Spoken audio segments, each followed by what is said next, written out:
Hello, how are you? The ocean is indeed a place of many mysteries, isn't it? Secrets that perhaps we may never unravel. At the same time, it's a realm that sustains life on the planet, but also a veritable open-air graveyard.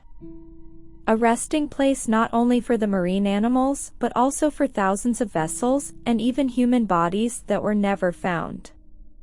The sea is the beginning, but it's also the end, at least for those who ventured into its waters and depths and couldn't make it back.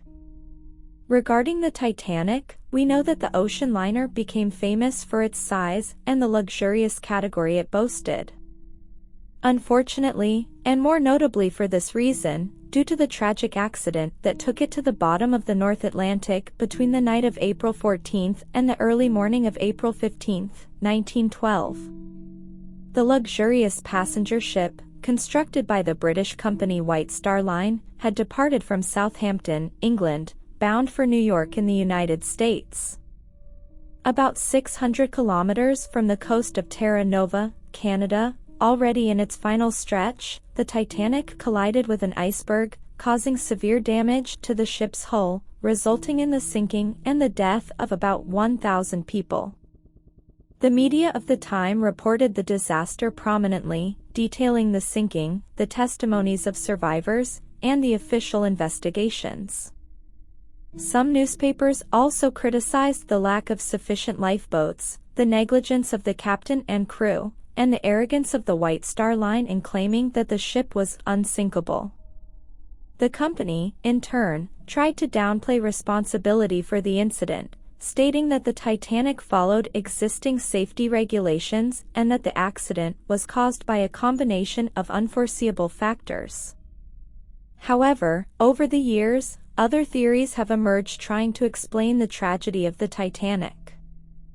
It is not for me to judge which one is true or less plausible. I leave that to you.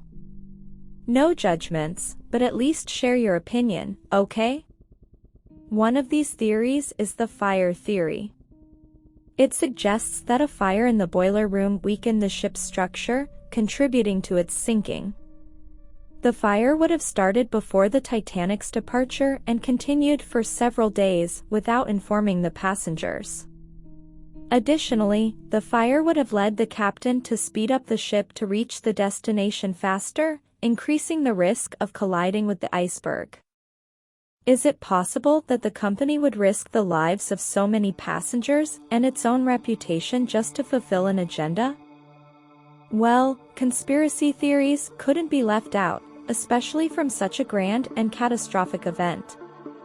One theory suggests that the Titanic was intentionally sunk to eliminate some prominent passengers who opposed the creation of the Federal Reserve, the central bank of the United States. Among them were John Jacob Astor IV, Benjamin Guggenheim, and Isidor Straus, all influential millionaires at the time. Another theory proposes that the ship that sank wasn't the Titanic, but its sister, the Olympic, which had been damaged in a previous accident and swapped for the Titanic to claim insurance. The company's idea was that, shortly after the accident, they could rescue the occupants themselves.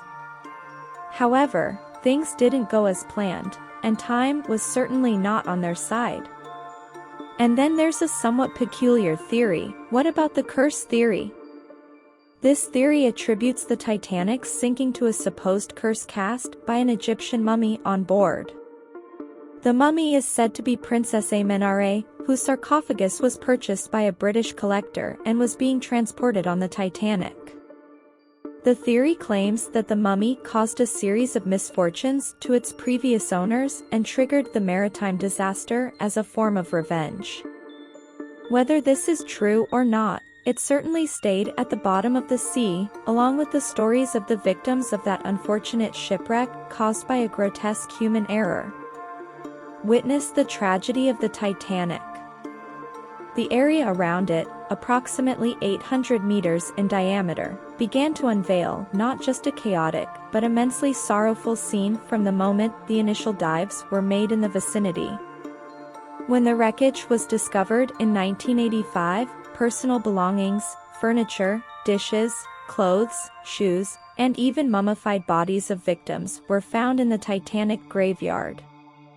Each of those objects had a story to tell, and each of those victims had their stories abruptly ended forever.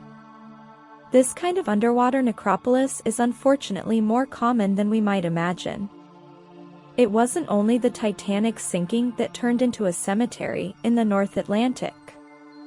That portion of the North Atlantic where the Titanic sank is one of the most perilous places for ships, submarines, and submersibles.